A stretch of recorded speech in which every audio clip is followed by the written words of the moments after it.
Hello friends, study with Manish channel में आपका स्वागत है। और आज हम पढ़ेंगे श्वसन तंत्र। तो पहले हम ये देख लेते हैं कि श्वसन तंत्र कहते हैं किसको है, या फिर श्वसन हम देख लेते हैं श्वसन तंत्र किसको कहते हैं। तो श्वसन किसे कहते हैं? श्वसन उसे कहते हैं जिसमें अपने को ऊर्जा मिलती है। क्या मिलती है? ऊर्जा। तो इसकी एक बार परिभाषा देख लेते हैं कि इसको कैसे परिभाषित कर सकते हैं। तो श्वसन तंत्र यह एक ऐसी प्रक्रिया है। क्या है? यह एक ऐसी प्रक्रिया है जिसमें वो जो वायुमंडलीय O2 होती है ना, उसे बॉडी में या अपने शरीर में पहुंचाई जाती है तथा उसमें ऑक्सीकरण प्रक्रिया द्वारा अपने ऊर्जा प्राप्त की जाती है। तो इसे श्वसन तंत्र कहते हैं। कैसे? कि जो वायुमंडलीय O2 होती है, क्या होती है? वो जो वायुमंडलीय O2 होती है उसको ये अपने शरीर में पहुंचाई जाती है, ये अपने शरीर में पहुंचाई जाती है और शरीर में ऑक्सीकरण के द्वारा, किसके द्वारा?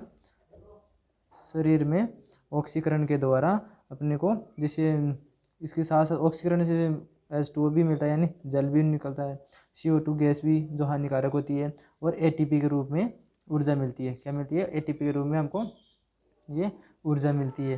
तो श्वसन तंत्र किसको कहेंगे? कि वायुमंडलीय O2 को शरीर में प्रवेश कराना तथा उसका ऑक्सीकरण द्वारा ऊर्जा प्राप्त करना ही क्या कहलाएगा? श्वसन कहलाएगा। अब श्वसन को इस ऑक्सीजन की उपस्थिति या फिर अनुपस्थिति के आधार पर इसको दो भागों में बांटा गया है। कितने भागों में इसको बांटा गया है? दो भागों में बांटा गया है। तो इसमें पहला भाग है, पहला भाग क्या होगा? इसमें होगा वायवीय। क्या?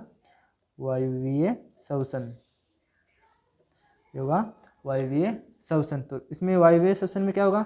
इसमें जो क्या होता है, भोजन में क्या बनता है? आपने देखा था, पाचन तंत्र में देखा था कि मुख में ग्लूकोज बन जाता है। क्या बन जाता है? भोजन में ग्लूकोज बन जाता है। तो ये उस भोजन का क्या करती है? भोजन के ऑक्सीकरण द्वारा ये ऊर्जा प्राप्त होगी। तो ये है ग्लूकोज का सूत्र। ये है ग्लूकोज और ये हो गई वायुमंडलीय O2। ये वायुमंडलीय O2 होगी तो इससे क्या क्या बनेगा? एक तो अपनी CO2 निकलती है। क्या निकलती है? CO2 और जल। CO2 और जल, व इसके साथ साथ ऊर्जा निकलती है। ये 38 ATP है ना, ये 38 मोल ATP के हैं, यानी यहाँ ATP को क्या बोलते हैं? ऊर्जा बोलते हैं। ये ऊर्जा है। ये किन किन में पाई जाती है? ये किन किन में पाई जाती है ये देख ले। ये जो प्रोटोजोआ है ना, प्रोटोजोआ से लेकर जितने भी स्तनधारी है, प्रोटोजोआ से लेकर जितने भी स्तनधारी है ना, उनमें ये वायवीय श्वसन पाया जाता है। अब दूसरा देख लेते हैं। दूसरा है अवायवीय श्वसन। अवायवीय श्वसन, ये अवायवीय श्वसन है ना, ये वायु की अनुपस्थिति के कारण होगा। ये यानी ये वायवीय श्वसन से बिल्कुल अलग होगा। तो इसमें क्या होगा? इसमें क्या होता है? ये लैक्टिक एसिड बनता है। क्या बनता है इसमें? इसमें लैक्टिक एसिड या लैक्टिक अम्ल का निर्माण होता है। इसमें ये वायु की अनुपस्थिति के कारण होता है ये श्वसन। तो इसमें लैक्टिक एसिड का निर्माण होता है। अब हम देख लेते हैं कि मानव श्वसन तंत्र, यानी मानव श्वसन तंत्र। ये अब देखेंगे कि अपना ये जो श्वसन तंत्र है ये यहाँ से स्टार्ट हो रहा है। तो ये देख लेते हैं कि मानव श्वसन तंत्र किसे कहते हैं। तो मानव श्वसन तंत्र देख लिया, अभी आपने देखा था कि मानव श्वसन तंत्र किसे को कहते हैं। तो अब इसमें है, अब डायरेक्ट देखते हैं कि मानव श्वसन तंत्र ये है ना, इसको 3 भागों में डिवाइड किया है। कितने भागों में? इनको 3 भागों में। कितने भागों में? 3 भागों में। इनको 3 भागों में विभक्त किया गया है, जिसमें पहला है ऊपरी श्वसन। इसकी जो प्रक्रिया है ना, उनको 3 भागों में विभक्त किया है कि ये जितनी भी इसमें ऊर्जा का निर्माण होगा ना, वो सारी प्रक्रिया 3 भागों में विभक्त कर दी। तो इसमें क्या होगा? ये हो गया ऊपरी श्वसन तंत्र, दूसरा है निचला श्वसन तंत्र, और तीसरी है जो इसमें जो मांसपेशियां होती है ना, श्वसन में जो जितनी भी मांसपेशियां भाग लेती है वो होती है श्वसन ये मांसपेशियां। ये 3 होती है। हो गई ये ऊपरी श्वसन, ये निचला श्वसन और ये श्वसन मांसपेशियां हो गई। अब हम पहले देखते हैं ऊपरी श्वसन। इस ऊपरी श्वसन में पहला पॉइंट है, यानी अब श्वसन स्टार्ट हो रहा है तो इसमें देखेंगे कि इसका पहला भाग क्या है। तो इसके पहले भाग में क्या आएगा? पहले भाग में आएगा मुख आएगा, या फिर अपन पहले देख लेते हैं नासिका देख लेते हैं। अपने नाक द्वारा सांस लेते हैं ना, तो पहले देख लेते हैं नासिका। क्या देख लेते हैं? जो ये नासिका है, क्या जो ये नासिका है ये श्वसन अंग यानी सबसे पहला श्वसन अंग है। जो हम पहले देखते हैं कि हम श्वसन नाक द्वारा लेते हैं, तो ये नासिका श्वसन तंत्र का पहला भाग है। जो कहाँ से शुरुआत होता है, ये होता है अपने जो दोनों छिद्र होते हैं ना, नासा छिद्र, वहाँ से शुरुआत होता है। तो ये नासा द्वार से शुरुआत होता है। तो ये जो नासा छिद्र है वो दो भागों में, एक झिल्ली द्वारा, या ऐसे देख रहे थे कि ये एक पतली क्या होती है, एक पतली हड्डी होती है, दोनों छिद्रों के बीच एक पतली हड्डी होती है जो एक झिल्ली से दो भागों में विभक्त रहती है, दो भागों में बटी हुई रहती है। ये दो भागों में बटी हुई रहती है ना। ये जो नासिका है, नासा द्वार है ना, ये पतली हड्डी और जो झिल्ली होती है उसके बीच में दो भागों में विभक्त होती है। इस नासिका में और क्या पाए जाते हैं, इस नासिका में पाए जाते हैं बाल पाए जाते हैं। क्या पाए जाते हैं, रोम या बाल पाए जाते हैं, रोम या बाल पाए जाते हैं।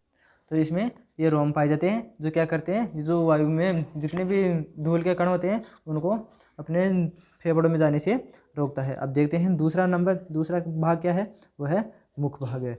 ये मुख भाग क्या करता है, ये भी श्वसन, जैसे हम नासिका से कभी कभी नाक से सांस लेते हैं, तो कभी कभी मुँह से भी लेते हैं ना भाग, तो ये मुख से श्वास लेते हैं हम। दूसरा नंबर क्या है, मुख। ये डायरेक्ट जो ये है ना, मुख से द्वारा जो वायु ली गई है वो उतनी शुद्ध नहीं होती जितनी नासिका से लेते हैं। अब तीसरे पर देखते हैं, तीसरे पर है ग्रसनी। क्या है ये, ग्रसनी। ये एक पेशीय संरचना है जो आहार नली है ना उसके ऊपर फैली रहती है, उसके ऊपर फैली रहती है। इसको 3 भागों में विभक्त किया है। कितने भागों में, इसको 3 भागों में विभक्त किया गया है। पहला है नासाग्रसनी। क्या है, नासाग्रसनी। दूसरी है मुखग्रसनी। क्या है, मुखग्रसनी। और तीसरी है अधोग्रसनी। इसे तीसरी है अधोग्रसनी। इसका दूसरा नाम भी है कंठग्रसनी। इसका दूसरा नाम भी है कंठग्रसनी। अब देख लेते हैं कि जो वायु होती है ना वो नासिका गुहा से नासाग्रसनी में आती है। कहाँ से, जो वायु है ना वो नासिका गुहा से नासिकाग्रसनी में जाती है। नासिकाग्रसनी के बाद मुखग्रसनी में जाती है, और मुखग्रसनी से कहाँ जाती है, अधोग्रसनी में। लेकिन जो हम मुख से श्वास लेते हैं वो डायरेक्ट मुखग्रसनी में चल जाती है और वहाँ से अधोग्रसनी में जाती है, अधोग्रसनी में चल जाती है। अब इसके बाद में यहाँ पर क्या होता है कि घाटी ढक्कन होता है, जो हमने पहले भी पाचन तंत्र में भी पढ़ा था। ये घाटी ढक्कन क्या होता है, इस जो भोजन होता है उसको इस स्वर या फिर इस जो कंठग्रसनी है, इस कंठग्रसनी में जाने से रोकता है। क्या इसको रोकता है। अब देख लेते हैं 4th पॉइंट, वो क्या है, वो है स्वर यंत्र, या फिर इसको लैरिंग्स भी बोलते हैं। क्या बोलते हैं इसे, लैरिंग्स बोलते हैं। जो ये क्या कार्य करता है, ये जो ग्रसनी होती है, ग्रसनी और जो श्वास नली है उनको जोड़ने का कार्य करती है। ये इन दोनों को जोड़ने वाली एक छोटी संरचना होती है। इसके ऊपर वो घाटी ढक्कन होती है जो स्वर यंत्र के को आवृत रहती है, जो क्या करती है, वो करती है भोजन को स्वर यंत्र में जाने से रोकती है। इसमें स्वर रज्जु भी उपस्थित होते हैं, जो श्लेष्मा झिल्ली, यानी इसमें जो श्लेष्मा झिल्ली होती है ना उनके हवा के दबाव के कारण आवाज़ भी उत्पन्न होती है, उनके कंपन होता है उसमें, तो ध्वनियाँ उत्पन्न होती है। अब दूसरा देख लेते हैं। दूसरा क्या था, पहला तो हाँ अपना जो ऊपरी श्वसन तंत्र था, क्या था, ऊपरी श्वसन तंत्र था ना। अब इसका दूसरा भाग देते हैं निचला श्वसन तंत्र। यह है निचला श्वसन तंत्र। इसमें कौन कौन से भाग आएंगे, इसमें भाग आएंगे श्वास नली आ जाएगी, जो ब्रोंकाई और श्वसनिका आ जाएगी, और फेफड़े आ जाएगा। इसमें तीनों भाग आ जाएंगे। निचले श्वसन तंत्र में क्या क्या आ जाएगा, एक तो आ जाएगी श्वास नली आ जाएगी, एक ब्रोंकाई श्वसनिका, या फिर एक आ जाएगा फेफड़े आ जाएंगे। क्या आ जाएंगे, फेफड़े। अब देख लेते हैं इसमें पहले नंबर पर क्या है, वह है क्या है, श्वास नली। श्वास नली, इसमें क्या है, इसमें सी आकार के छल्ले पाए जाते हैं, ये उपास्थल के है ना। इसमें सी आकार के उपास्थल छल्ले पाए जाते हैं। जो श्वास नली होती है ना, यही यहाँ से देख, मैं आपको डायग्राम बना के बताता हूँ। यह ऐसे है, यह है श्वास नली। तो इसमें ऐसे इसमें सी आकार के छल्ले उपस्थित होते हैं, छल्ले उपस्थित होते हैं। क्या होते हैं, ये छल्ले उपस्थित होते हैं, सी आकार के छल्ले उपस्थित होते हैं, जो क्या करते हैं, इस दोनों जो ये दोनों दीवारें श्वास नली की उनको एक जगह चिपकने से रोकती है, ऐसे चिपकने से इसको रोकती है। ये इन दोनों को अलग अलग करने का कार्य करती है। इसके साथ साथ इसको ये आगे जाके क्या हो जाती है, 2 भागों में विभक्त हो जाती है। कितने भागों में, ये 2 भागों में ऐसे विभक्त हो जाती है, और दोनों फेफड़ों में ऐसे चली जाती है, दोनों फेफड़ों की तरफ चली जाती है ऐसे। अब ये इसको क्या कहते हैं, इसे बोलते हैं प्राथमिक, तो इसे प्राथमिक श्वसनी कहते हैं। क्या कहते हैं इसे? प्राथमिक, इसे प्राथमिक श्वसनी कहते हैं। जो इसमें श्लेष्मा का आवरण पाया जाता है, जो क्या करता है, जो वायु होती है उस वायु को छानने का कार्य करता है और फेफड़ों तक शुद्ध वायु पहुंचाने का कार्य करता है। अब देखते हैं, अब दूसरा नंबर है, पहले नंबर पर तो क्या आ गई? श्वसन नली। अब दूसरे पर है क्या है? वो क्या है? वह है ब्रोंकाई, ब्रोंकाई व श्वसनिका, ब्रोंकाई व श्वसनिका। ये क्या करती है? ये जो श्वसनिका है, ये हो गई श्वसनिका, ये दोनों तरफ ये श्वसनिका हो गई। तो ये आगे चलकर श्वसनिका हो गई, यहाँ पर ब्रोंकाई हो गई, तो ये दोनों श्वसनिकाएँ हो गई। अब ये श्वसनिकाएँ आगे चलकर ये प्राथमिक श्वसनिका हो गई।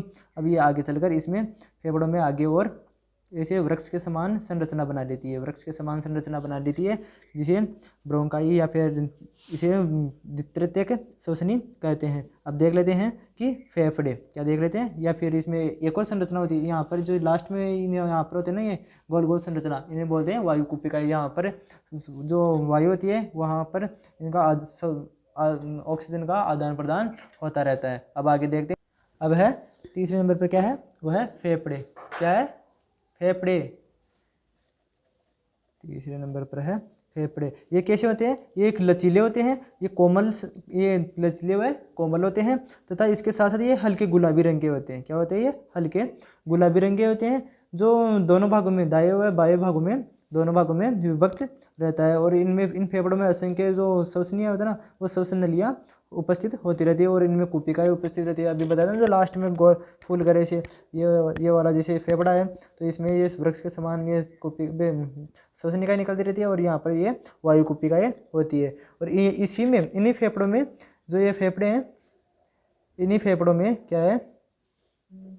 इन्हीं फेफड़ों में जो रक्तवाहिनियाँ ऐसे फैली रहती है, इन रक्तवाहिनियाँ फैली रहती है, लसिका वाहिनियाँ और जो लचीले तंतु है ना वो। अब जो ये दाहिना फेफड़ा है ना, ये क्या है? ये दाहिना फेफड़ा आता है ना, ये छोटा होता है। क्या होता है?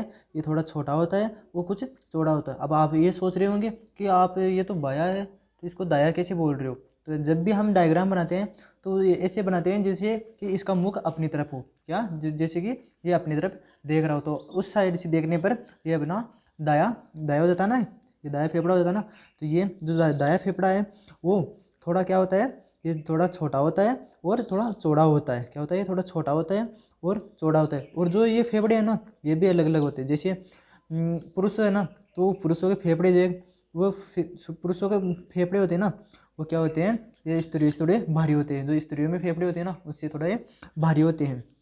और इनमें जो कुपिकाएँ होती है ना, फेफड़ों में कुपिकाएँ, जो आपने पहले देखा है कि इसमें गैसों का आदान प्रदान होता है। कि अब देखते हैं तीसरे नंबर पे पहले क्या था? ऊपरी श्वसन तंत्र, दूसरा है निचला श्वसन तंत्र, और अब देखेंगे श्वसन की मांसपेशियाँ कि कौन कौन सी मांसपेशी इसमें भाग ले रही थी। तीसरे नंबर पर कौन है? श्वसन मांसपेशियाँ। ये जो मांसपेशियाँ है, इसका क्या कार्य होता है? इसका कार्य होता है गैस विनिमय हेतु। किसके लिए? इसके लिए इसका कार्य होता है गैस विनिमय हेतु।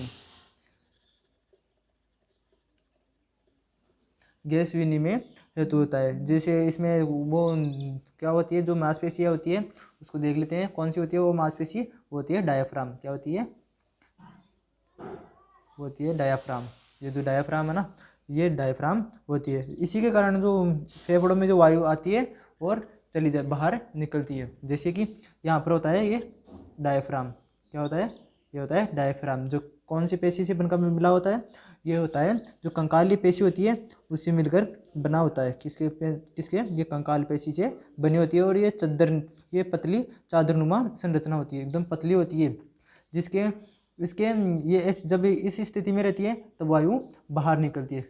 जब इस स्थिति में रहती है तो वायु फेफड़ों से बाहर निकलती है। और जब ये डायफ्राम ऐसे होता है, यानी ये डायफ्राम थोड़ा नीचे आने लगता है, तब इनमें फेफड़ों में वायु भर जाती है, इनमें वायु भर जाती है। और यहाँ पर कुपिकाओं द्वारा जो वायु होती है उनमें ब्लड द्वारा, इनमें जो ब्लड यानी खून होता है, रक्त होता है, वो रक्त के द्वारा इनमें गैसों का विनिमय हो जाता है। अब देखते हैं श्वसन की क्रिया विज्ञान, यानी जो श्वसन कैसे कैसे होता है। तो देख लेते हैं क्या होता है। पहले आप देखेंगे श्वसन की क्रिया विज्ञान कि श्वसन किस प्रकार से संपन्न हो रहा है। तो इसमें क्या होता है, इसमें जब जो फसलियाँ होती है अपने फेफड़ों के ऊपर ऐसे फसलियाँ होती है, 6 जोड़ी फसलियाँ होती है ना, 6 क्या 12 जोड़ी फसलियाँ होती है। तो वो फसलियों में संकुचन और प्रसारण के कारण इनमें ये फेफड़े है ना, इनमें वायु भर जाती है और बाहर निकल जाती है। और इनमें जो केशिकाओं में जो प्रवाहित जो रक्त होता है उनमें उनके मध्य गैसों के मध्य आंशिक दाब के कारण वो गैसों का आदान प्रदान हो जाता है। अब जो ये श्वसन की क्रिया है ना, इनको क्या कितने भागों में, 2 स्तरों में संपादित होती है। ये 2 भागों में बांटा गया है। इसमें पहला है बाह्य श्वसन। क्या है? बाह्य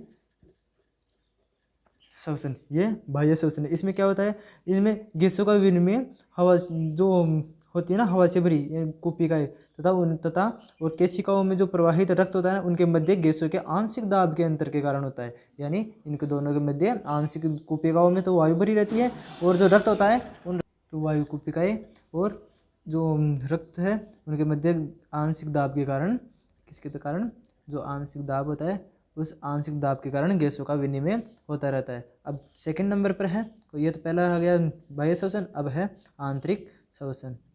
ये हो गया आंतरिक श्वसन। इसमें क्या होता है, इनमें गैसों का जो विनिमय होता है ना, वो किसके मध्य होता है, जो रक्त है, रक्त और उत्तक होता है ना, उनके मध्य विसरण के माध्यम से संपन्न होता है। जो उत्तक है और उत्तक व जो रक्त है उनके मध्य विसरण के कारण होता है गैसों का विनिमय। कैसे होता है आप जानते हो, विसरण किसे कहते हैं? विसरण कहते हैं जिसमें उच्च वायुदाब से निम्न वायुदाब में प्रवेश करना, ये क्या कहलाता है? विसरण कहलाता है।